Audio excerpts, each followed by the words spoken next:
रविंद्रनाथ टैगोर एक कहानी सुनाया करते थे, ध्यान से सुनना। रविंद्रनाथ टैगोर के एक भिखारी था। उसने सुबह भीख मांगने के लिए तैयारी की, अपनी झोली कंधे पर लटकाई और झोली में कुछ चावल के दाने डाल दिए। अपने आप से थोड़े पड़े थे उसके पास कल के, वो डाल दिए कि कोई देखेगा तो वो डालेगा। कुछ चावल के दाने लेकर वो भिखारी निकला। इतने में सामने से भिखारी ने देखा कि हमारे नगर का राजा आ रहा है।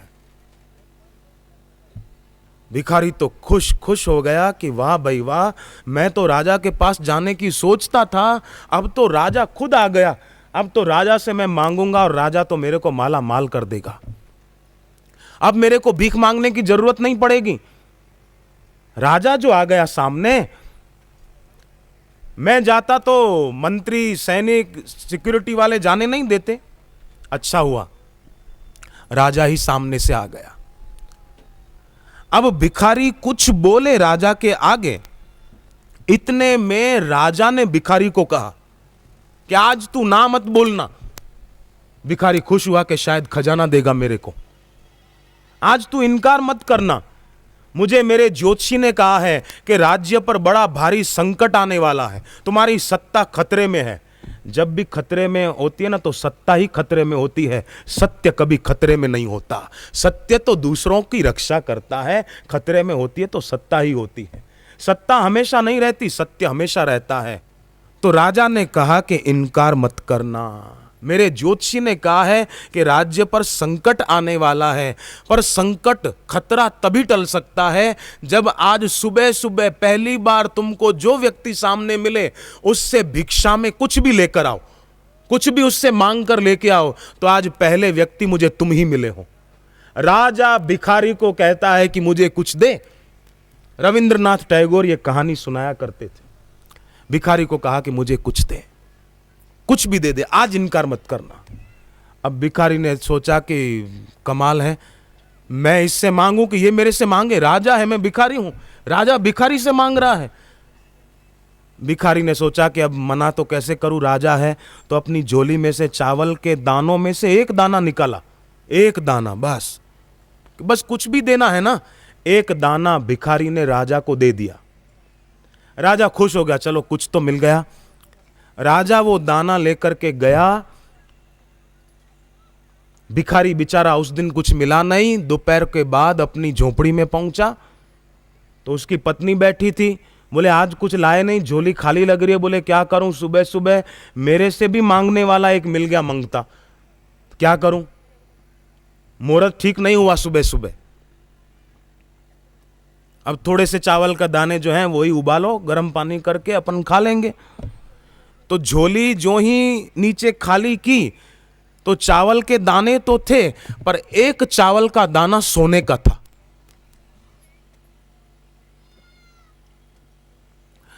भिखारी ने, उसकी पत्नी ने पूछा कि ये दाना सोने का कैसे? तब उसको हुआ कि अरे मैंने एक दाना, आज भिखारी होते हुए भी मैंने एक दाना राजा को दान में दिया, तो वही दाना लगता है मुझे सोने के रूप में मिल गया।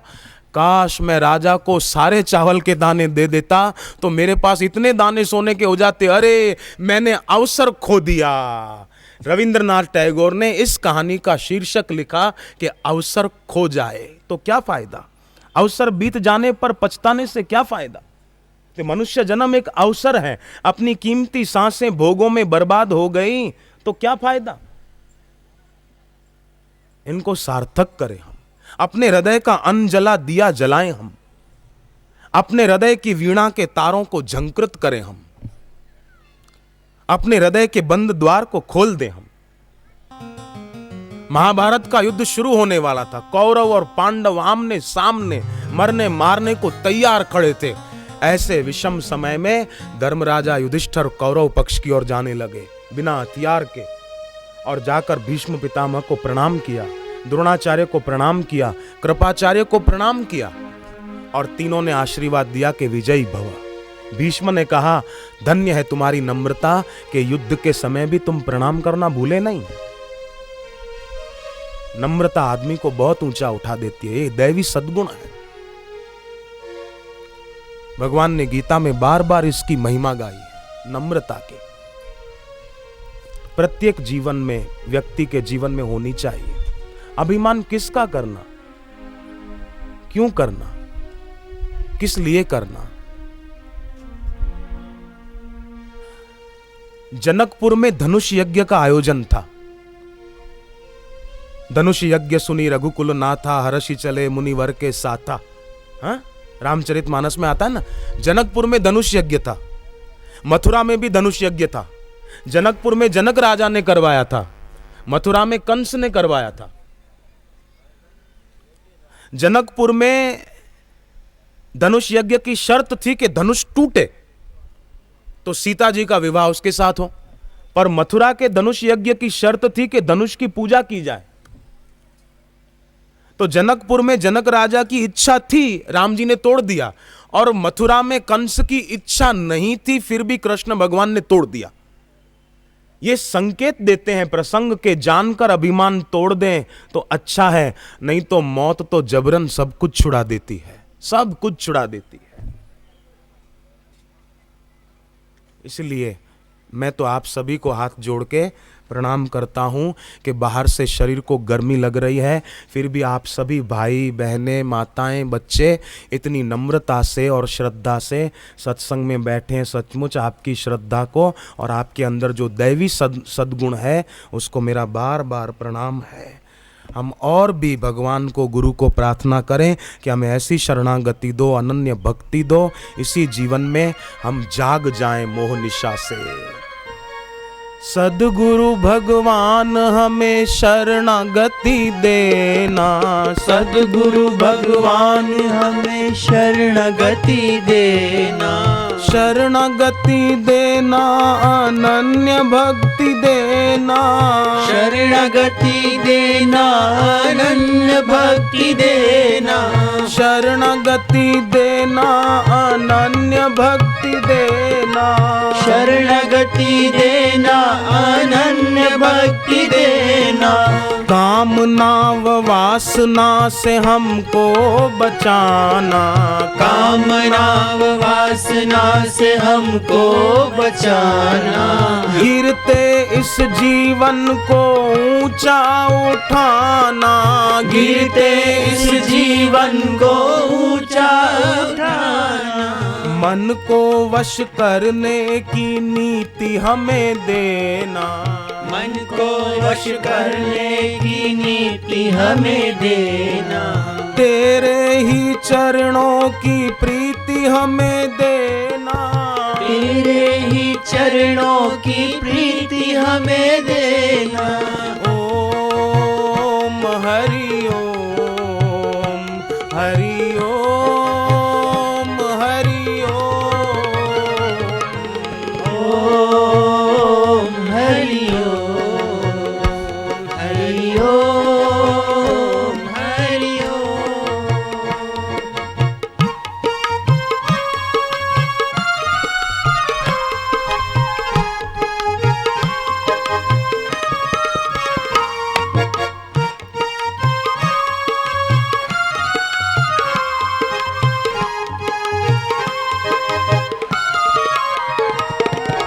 तेरे ही हाथों में मेरी पतवार है, तेरे ही हाथों में मेरी पतवार है, तू ही तो दाता हम सबका आधार है, तू ही तो दाता हम सबका आधार है। भटकी ये नैया किनारे लगा देना, भटकी ये नैया किनारे लगा देना, दोषों को मेरे तुम दूर भगा देना, दोषों को मेरे तुम दूर भगा देना। हरि हरि ओम ओम, हरि हरि ओम ओम, हरि हरि ओम, हरि ओम, हरि हरि ओम ओम, हरि हरि ओम ओम, हरि हरि ओम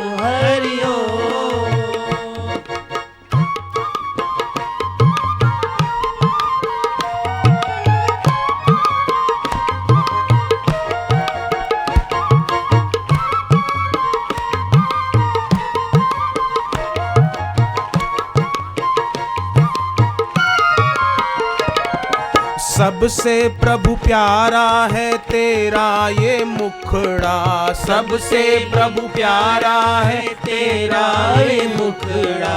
दर्शन से मिटता है दिल का हर दुखड़ा, दर्श नित पाए ऐसा भाग्य हमें देना, दर्श नित पाए ऐसा भाग्य हमें देना। सेवा का अपनी सौभाग्य हमें देना, सेवा का अपनी सौभाग्य हम देना। हरि हरि ओम ओम, हरि हरि ओम ओम, हरि हरि ओम हरि ओम, हरि हरि ओम हरि हरि ओम हरि हरि ओम हरि ओम।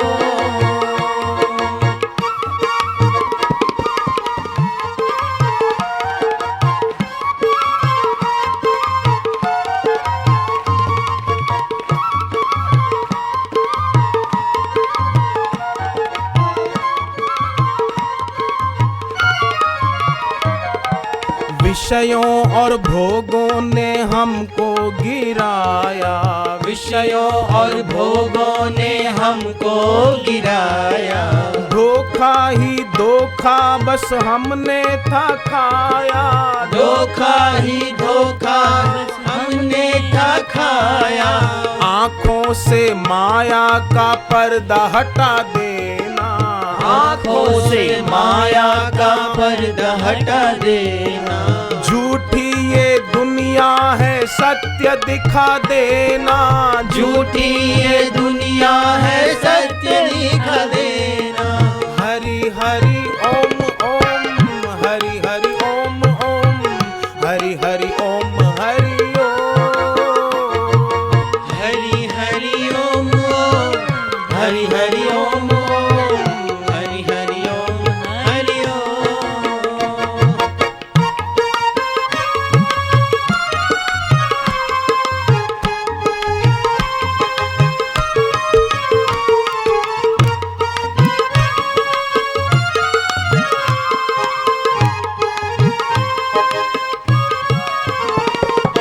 तुमसे ना हो कभी भी अब जुदाई, तुमसे ना हो कभी भी अब जुदाई, तेरे ही संग से है सबकी भलाई, तेरे ही संग से है सबकी भलाई। तेरे ही संग से है सबकी भलाई, तेरे ही संग से है सबकी भलाई। पापों का नाशक सत्संग हमें देना, पापों का नाशक सत्संग हमें देना। तेरी प्रेम भक्ति से रंग हमें देना, तेरी प्रेम भक्ति से रंग हमें देना। तेरी प्रेम भक्ति से रंग हमें देना, तेरी प्रेम भक्ति से रंग हमें देना। ओम हरि ओम, हरि ओम हरि ओम, हरि ओम हरि ओम हरि ओम हरि ओम। मेरे राम मेरे राम मेरे राम मेरे राम, मेरे राम मेरे राम मेरे राम मेरे राम। जीवन भर लोग बाहर का धन ही बटोरते रहे तो मौत के द्वार से निर्धन गुजरना पड़ेगा। देखो भाई, होल्डर में बल्ब जितने वोल्ट का लगाओगे ना उतना प्रकाश होगा, 0 का बल्ब लगाओगे तो उतना प्रकाश होगा, 100 का लगाओगे तो उतना होगा, और हिरण्यकश्यपु की तरह फ्यूज उड़ा हुआ बल्ब होगा ना तो प्रकाश ही नहीं होगा। प्रहलाद स्कूल में कीर्तन कर रहे थे ना, तो मास्टर जी आए, मास्टर जी ने प्रहलाद को पकड़ा तो मास्टर को भी रंग लग गया, वो भी हरि बोल करने लगे। मंत्री आए देखने के लिए कि प्रहलाद घर तक क्यों नहीं पहुंचे अभी स्कूल से, तो मंत्री को भी रंग लग गया, मुख्यमंत्री को रंग लग गया, पर हिरण्यकश्यपु को नहीं लगा क्योंकि फ्यूज उड़ा हुआ बल्ब था। फ्यूज उड़ा हुआ बल्ब होल्डर में डालो, स्विच ऑन करो तो प्रकाश नहीं होगा। ऐसे ही आज के जमाने में भी कई फ्यूज उड़े हुए बल्ब होते हैं जो संतों और समाज के बीच निंदा की और गलतफहमी की दीवार खड़ी कर देते हैं।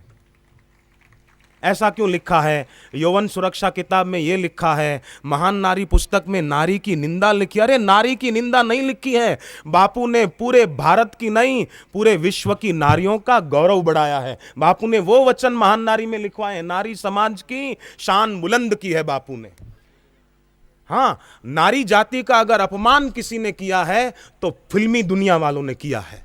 पैम्पलेट छापने हैं तो उनके लिए छापो। जो गंदे पोस्टर थिएटर वाले और फिल्मों वाले सड़कों पर लगा देते हैं, हमारे देश की नारी जाति का अपमान तो वो करते हैं। हमारे देश के नारी के गौरव को कलंकित तो ये फिल्मी दुनिया वाले करते हैं। इंटरनेट पर आज देखो, मैं नहीं देखता, मुझे लोग बताते हैं कि कैसे कैसे दृश्य होते हैं। उनके बारे में पैम्पलेट छापो ना। जो संत संस्कृति के रक्षक हैं उनके बारे में ये फ्यूज उड़े हुए बल्ब जो होते हैं ना, हिरण्याकश्यपु के परंपरा के हैं। ये जो भी होते हैं ना, हिरण्याकश्यपु के बेटे के बेटे, बेटे के बेटे, बेटे के बेटे, और मैं तो कहूं हिरण्याकश्यपु का बेटा तो देवता प्रहलाद थे। ये तो लगता है हिरण्याकश्यपु से भी कोई गिरा हुआ आदमी है।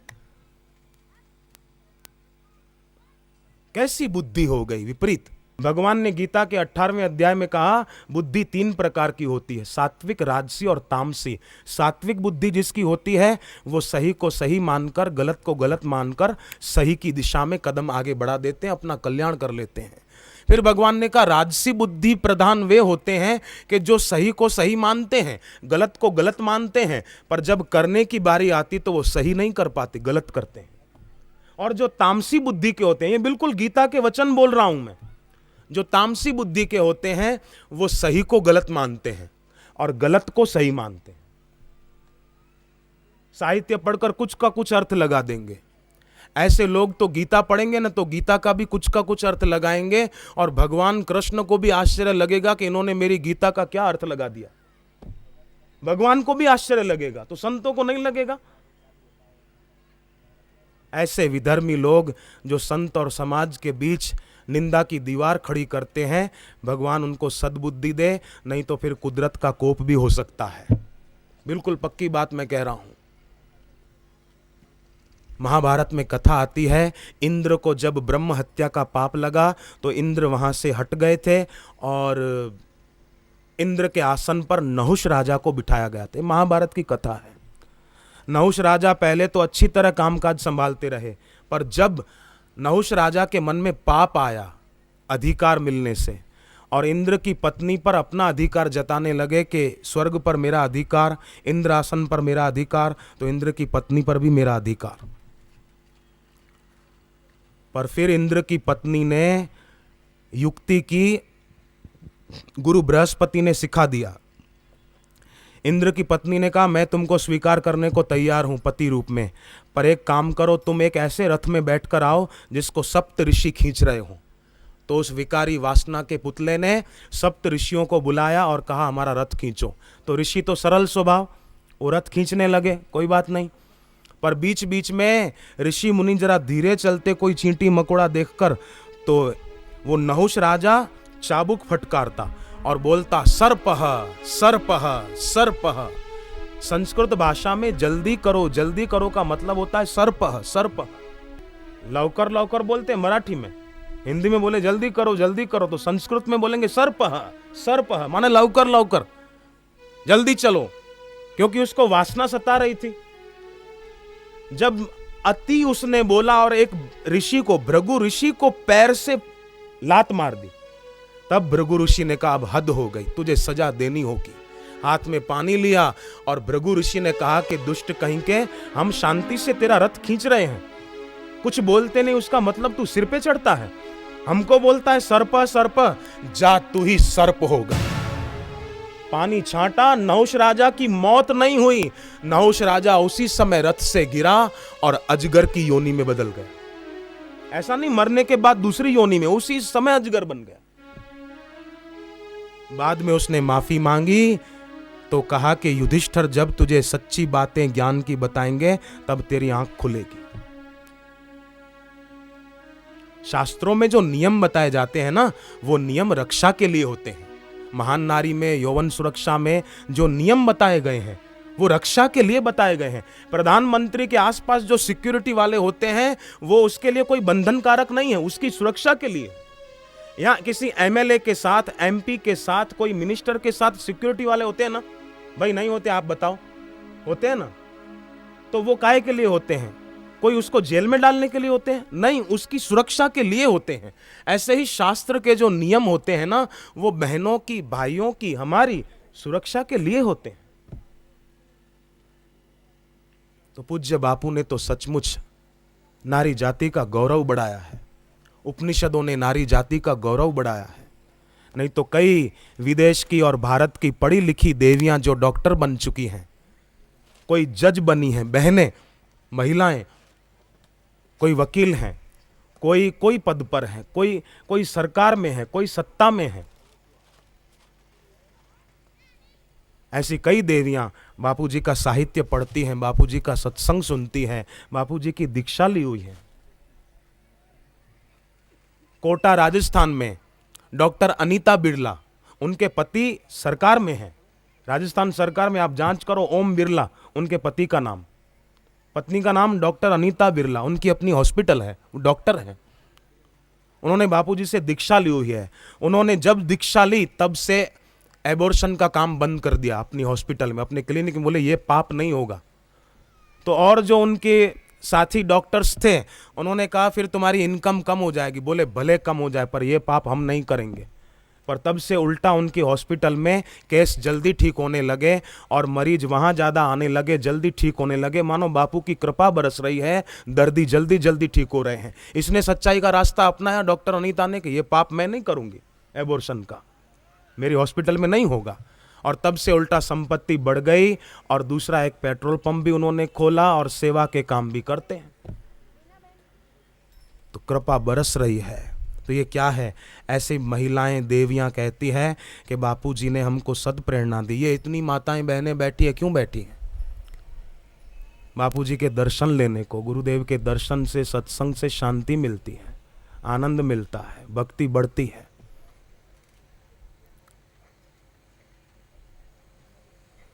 ऐसे महापुरुषों के चरणों में जो आते हैं वो जब संसार से जाते हैं तो यह लोक सुखी परलोक सुखी। बाकी के लोग तो जैसे बुझा हुआ दिया। मैं भाइयों से, बहनों से एक बात पूछूंगा कि जलता हुआ दिया शुभ शगुन माना जाता है कि बुझा हुआ दिया शुभ शगुन माना जाता है? बोलो। हाँ, जलता हुआ दिया शुभ शगुन माना जाता है। पानी से भरा हुआ घड़ा शुभ माना जाता है कि खाली घड़ा शुभ माना जाता है? बोलो। पानी से भरा हुआ कलश वो शुभ शगुन मानते हैं हम, खाली घड़ा अशुभ मानते हैं, अशुभ शगुन है, अपशकुन है। ऐसे ही जो दुनिया से भक्ति करके, सेवा करके, गुरु चरणों की प्रीति करके जाते हैं वो समझो अपने दिल का दिया जलाकर भगवान के पास जा रहे हैं। भगवान भी राजी होंगे कि वाह भाई शुभ शगुन हुआ है, ये शुभ शगुन आज मेरे सामने आया। पर जो सदगुरु चरणों में, भक्ति में, सत्संग में आगे नहीं बढ़ते वे लोग तो बुझे हुए दिए की तरह अपशकुन होकर भगवान के पास जाते हैं।